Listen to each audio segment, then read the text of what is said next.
শুভেচ্ছা। ইউনূস পক্ষ নিশ্চিত পরাজিত হতে যাচ্ছে, কোথায় পালাবে? ইউনূস পক্ষ ঝড়ের কবলে পড়েছে, ঝড়ের তোড়ে খান খান হয়ে যাচ্ছে। তারা একে অপরকে দোষারোপ করছে, কেউ কেউ হুমকি দিচ্ছে থলের বিড়াল প্রকাশ্যে নিয়ে আসবেন, কেউ কেউ পালিয়ে যেতে পারলে বেঁচে যায়। এমন অবস্থায় প্রচণ্ডভাবে লেজে গবরে অবস্থার মধ্যে পড়েছে এখন ইউনূস পক্ষ। এটার বহিঃপ্রকাশ ঘটেছে গুলশানে চাঁদাবাজি করতে গিয়ে তাদের কথিত বৈষম্য বিরোধী ছাত্র আন্দোলনের 5 নেতা একেবারে হাতে নাতে গ্রেপ্তার হওয়ার ঘটনা থেকে।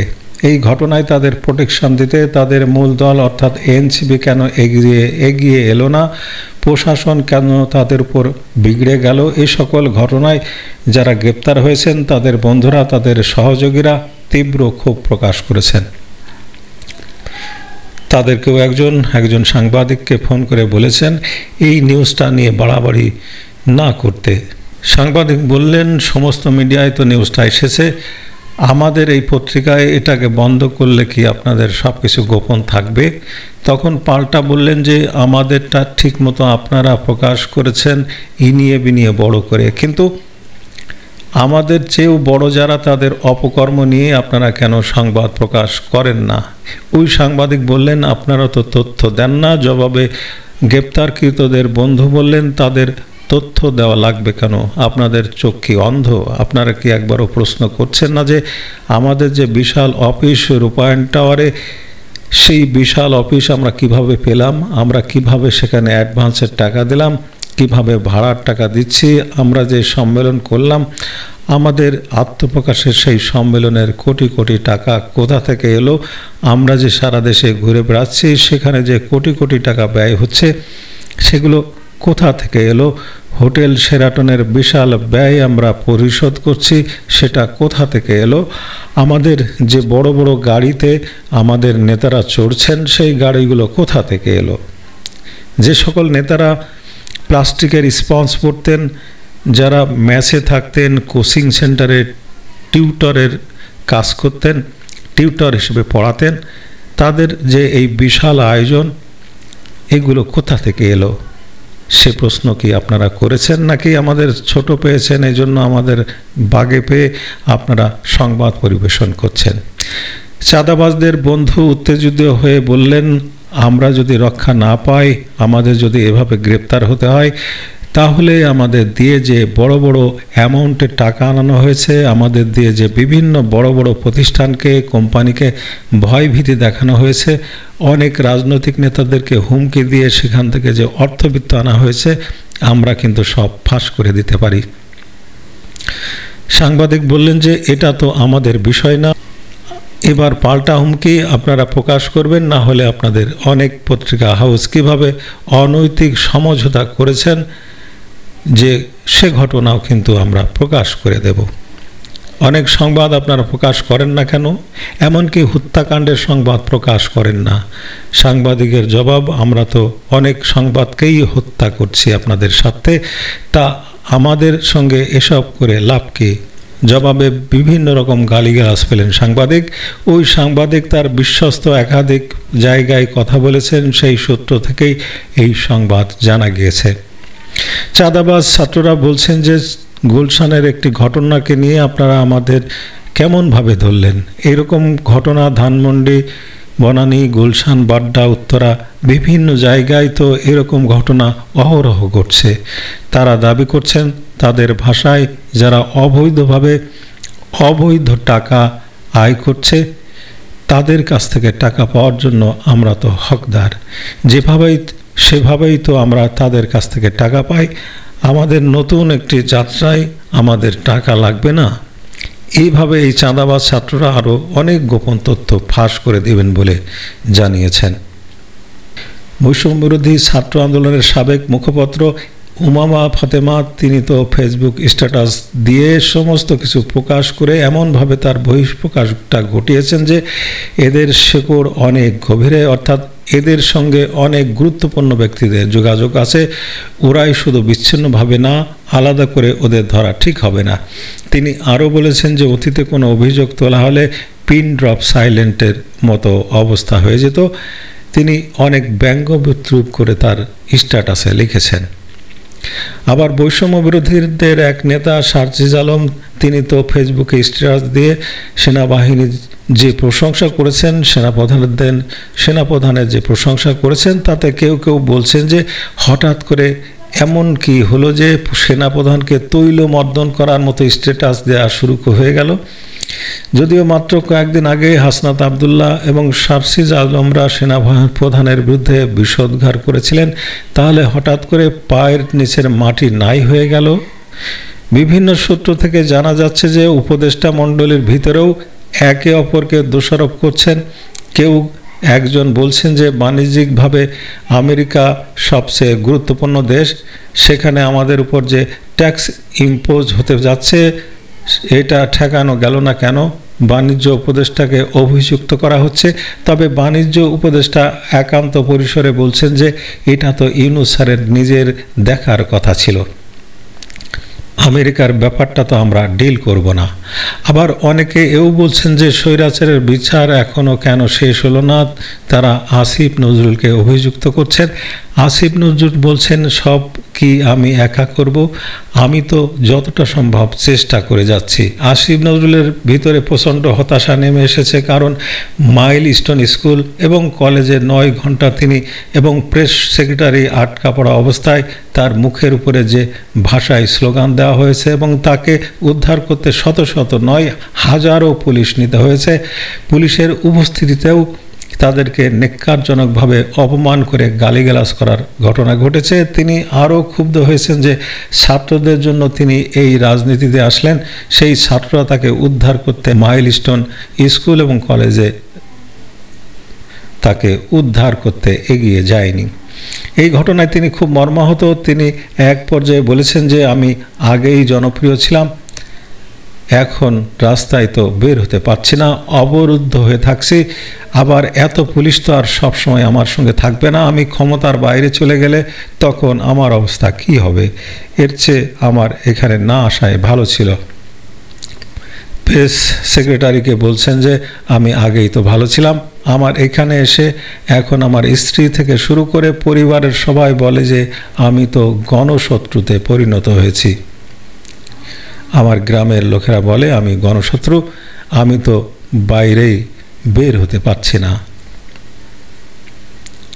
ডক্টর ইউনূস তার ঘনিষ্ঠ পরিসরে বলছেন, আপনারা যদি এত কিছু নাই করতে পারবেন, আমাকে কেন আপনারা এখানে আটকে রাখছেন? আমিও ক্লান্ত বোধ করছি, আমার বয়স হয়ে গেছে, আমার নিজস্ব প্রতিষ্ঠান গ্রামীণ সেক্টর, সেটাও আমার দেখাশোনার দায়িত্ব, আমি তো সেখানেও কাজ করার সুযোগ পাচ্ছি না। ঐক্যমত্য কমিশনে যারা আমেরিকা সহ অন্য দেশ থেকে এসেছেন তারাও ডক্টর ইউনূসের সঙ্গে একান্ত আলোচনায় এবং নিজেদের ভিতর আলোচনায় বলছেন, আমাদের এসব পরিশ্রম জলে চলে যাচ্ছে, কিছুই হবে না। আমরা যত সংস্কারের প্রস্তাব করছি, এটা যারা ক্ষমতায় আসবে তারা এটা বাস্তবায়ন করবে কিনা সেটা আমরা জানি না। এছাড়া ঐক্যমতে কেউ পৌঁছতে পারছে না। বিএনপি সবচেয়ে বড় স্টেক হোল্ডার, জামাত দ্বিতীয় স্টেক হোল্ডার, তারাও আমাদের সঙ্গে একমত পোষণ করছে না। তারা বলছেন তারা একমত পোষণ করছেন, তারা তো ছোট ছোট পার্টি, তারা ইউনিয়ন উপজেলা পর্যায়ে নির্বাচন করেও দাঁড়াতে পারবে না, এমন অবস্থা তাদের নেই। তো তাদের মতামতে কি আসে যায়?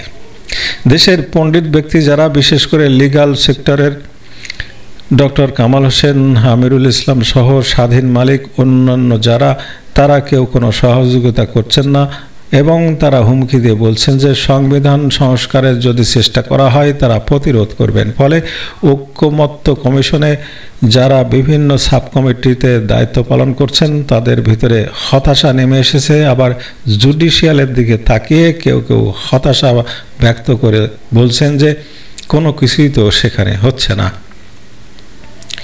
আর একটা ঐক্যমত্য কমিশনের ভিতরে ক্লোজ ডোরে আলোচনা হয়েছে যে এই সরকার কেন গণমাধ্যম ব্যক্তিদের সঙ্গে রাখতে পারল না। তারা বিশেষভাবে উল্লেখ করেছেন সাংবাদিক এম এ আজিজ, তৃতীয় মাত্রা খ্যাত জিল্লুর রহমান, মাসুদ কামাল এবং মঞ্জুরুল ইসলাম পান্না সহ আরও বেশ কিছু সাংবাদিকের নাম বলেছেন। তার ভিতরে উল্লেখযোগ্য মানব জমিনের সম্পাদক মতিউর রহমান চৌধুরী, প্রথম আলো ও ডেইলি স্টারের সম্পাদকদ্বয় এবং আরও অনেক গুরুত্বপূর্ণ সাংবাদিকদের কথা বলেছেন যে তারাও কেন পক্ষে থাকলো না। কেউ কেউ অভিযোগ করেছেন এই সরকারের আমলে বিভিন্ন দূতাবাসে যাদের প্রেস মিনিস্টার নিয়োগ করা হয়েছে সেই সব জায়গায় যাদের নিয়োগ করা হয়েছে তারা কি সার্ভিসটা দিচ্ছেন?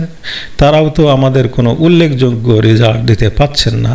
তাহলে দেশের ভিতরে যারা আছেন, মোস্তফা ফিরোজ তিনি তীব্র আওয়ামী বিরোধী, তিনিও খুব জোরালো কণ্ঠে সরকারের সমালোচনা করছেন এবং আজকে তিনি তার একটা নিউজে বলছেন যে 100 জন সাধারণ মানুষকে জিজ্ঞেস করা হলেও এই 100 জনই বলবে জুলাই অভ্যুত্থানে ছাত্রনেতাদের ভাবমূর্তি শেষ হয়ে গেছে, এদের পক্ষে কেউ আর নেই এবং এরা যা করছে তাদের পক্ষে থাকার মতো অবস্থা নেই।